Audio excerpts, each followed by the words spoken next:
Good afternoon and welcome back to GP Video Podcast by Nadia. Today I'm making this video podcast on the topic of irritable bowel syndrome, and this is going to be our part 2 on irritable bowel syndrome. So we discussed irritable bowel syndrome or IBS the other day, and what I told you about it for the people who missed it is irritable bowel syndrome is most commonly diagnosed, or the most common condition gastrointestinal tract wise, affecting around 10% of global population.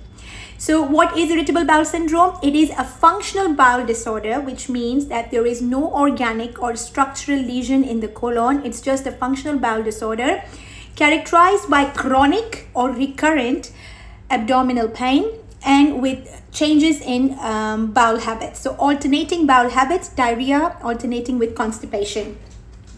There are around 3 types of IBS. So IBS with predominant diarrhea means mainly the stool pattern is diarrhea, but also of course it alternates with constipation at some times.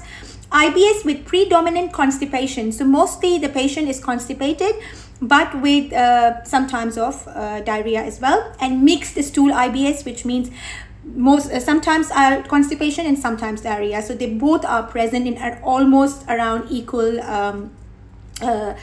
timings, like almost equal percentages. Okay, and the other symptoms of irritable bowel syndrome are mucus in stool, bloating, gasiness, and feeling of severe illness. So these could be the other symptoms apart from chronic or recurrent abdominal pain and alternating bowel habits.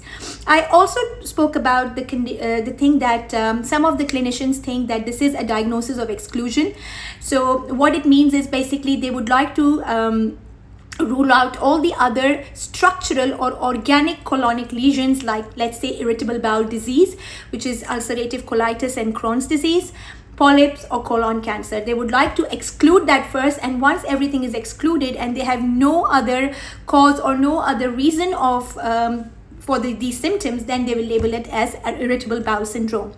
But nowadays it is very much emphasized by the college that we should be proactively diagnosing irritable bowel syndrome, and there is no need to really go and exclude all the causes and then label it as irritable bowel syndrome. We could pretty much get this diagnosis by applying a few criteria and examining the patient completely, and then taking the history thoroughly. Now, if we have to do this, then what are the danger signs and what are the symptoms and signs that should not be in irritable bowel syndrome? And these are also regarded as red flags, and these are the ones that we would definitely go for a colonoscopy or other testing to see whether this is irritable bowel syndrome or it's something else.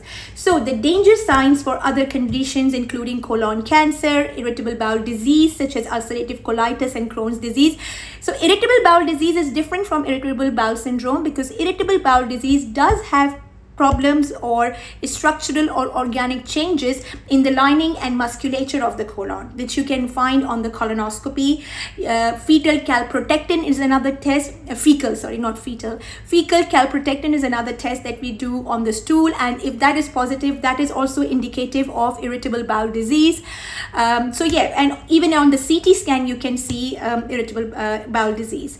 So danger signs for other conditions including colon cancer, irritable bowel disease including ulcerative colitis and Crohn's disease, polyps are these. So a patient with irritable bowel syndrome only should not have any sort of weight loss. So no weight loss is associated with irritable bowel syndrome. No blood in the stool is associated with irritable bowel syndrome. So there should be no blood in the feces. Yes, apart from if the patient is also, because of constipation, he's also suffering from anal fissure or hemorrhoids, and then he's bleeding in that's another case, but there should be no blood, generally no rectal bleeding as such in the stool. Then there shouldn't be any iron deficiency anemia associated with it. There shouldn't be any unexplained vomiting, and if the abdominal pain is not relieved by defecation, by passing stool or gas, then that means that there is something else going on. So again, I would repeat those symptoms: weight loss, diarrhea. Another thing that I've just missed saying was diarrhea at night time. This is also usually not characteristic of irritable bowel syndrome. So weight loss, diarrhea at night, blood in the stool apart from hemorrhoids and anal fissure, iron deficiency anemia, unexplained vomiting, and pain, abdominal pain that is not relieved by passing gas or stool. Okay, so that these symptoms, these signs should just tell you straight away that you should have to go for colonoscopy, fecal occult blood test, and other testing. Even in the irritable bowel syndrome, we can do the biochemistry, the blood tests to be seen. If there are any biochemical changes in the bloods, or if there is fecal calprotectin positive, then we should think about referring the patient to the gastroenterologist and getting the colonoscopy, fecal occult blood test. Fecal occult blood test we can do ourselves as well, but for colonoscopy we need to refer them to the gastroenterologist. I would like to quickly touch upon the criteria as well. It is called Rome 4 criteria. So the diagnostic criteria is recurrent abdominal pain on average at least 1 day per week in the last 3 months, associated with 2 or more of the following criteria. Number 1, related to defecation. Number 2, associated with a change in frequency of stool. Associated with change in form or appearance of stool.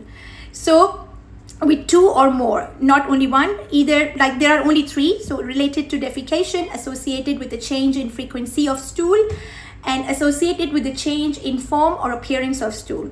So criteria should be fulfilled for the last 3 months, with symptom onset at least 6 months prior to diagnosis.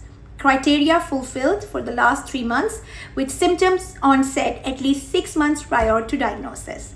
I'll talk to you about its treatment in part 3 IBS.